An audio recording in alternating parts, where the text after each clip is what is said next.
গাজা থেকে সেনা সরিয়ে নেয়ার প্রস্তুতি শুরু করল ইসরায়েল। এছাড়া যুদ্ধবিরতি চুক্তির অংশ হিসেবে ৭২ ঘণ্টার মধ্যে শুরু হবে দুপক্ষের বন্দি বিনিময় প্রক্রিয়া। এদিকে গাজা অভিমুখী জাহাজে থাকা ব্যক্তিদের নিরাপত্তা এবং মানবাধিকার রক্ষার আহ্বান জানিয়েছেন জাতিসংঘের বিশেষ আইরিন খান। ঐশী আলমের ডেস্ক রিপোর্ট। গাজা যুদ্ধবিরতি চুক্তিতে ইসরায়েল ও হামাসের মধ্যে বন্দি বিনিময় প্রক্রিয়া শুরু হচ্ছে। হামাসের এক শীর্ষ কর্মকর্তা জানান, ইসরায়েল ১৯৫০ ফিলিস্তিনি বন্দীকে মুক্তি দেবে। এর বিনিময়ে ২০ ইসরায়েলি জিম্মিকে মুক্ত করবে হামাস।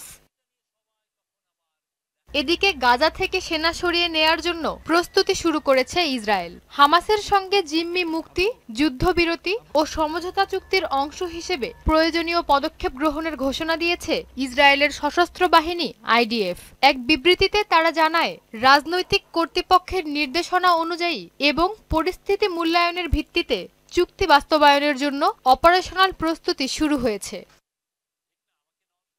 অন্যদিকে গাজা অভিমুখী ফ্লোটিলা নৌবহরে থাকা ব্যক্তিদের নিরাপত্তা এবং মানবাধিকার রক্ষার আহ্বান জানিয়েছে জাতিসংঘের বিশেষ র্যাপোর্টিয়ার আইরিন খান। বহরের উপর চালানো হামলাকে আন্তর্জাতিক আইনের লঙ্ঘন আখ্যা দিয়ে তিনি বলেন, অন্যায়ভাবে আটক ব্যক্তিদের সামগ্রিক অধিকার নিশ্চিত করা ইসরায়েলের দায়িত্ব।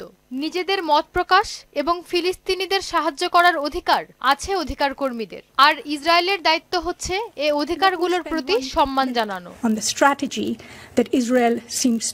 এদিকে যুদ্ধবিরতির ঘোষণা শোনার পর দক্ষিণ গাজার খান ইউনিসে বাসিন্দারা উল্লাসে মেতে ওঠেন। স্বস্তির নিঃশ্বাস ফেলছে হামাসের হাতে জিম্মি ইসরায়েলি পরিবারগুলোও। তেল আবিবের সড়কে নেমে আনন্দ উল্লাস করেন তারা।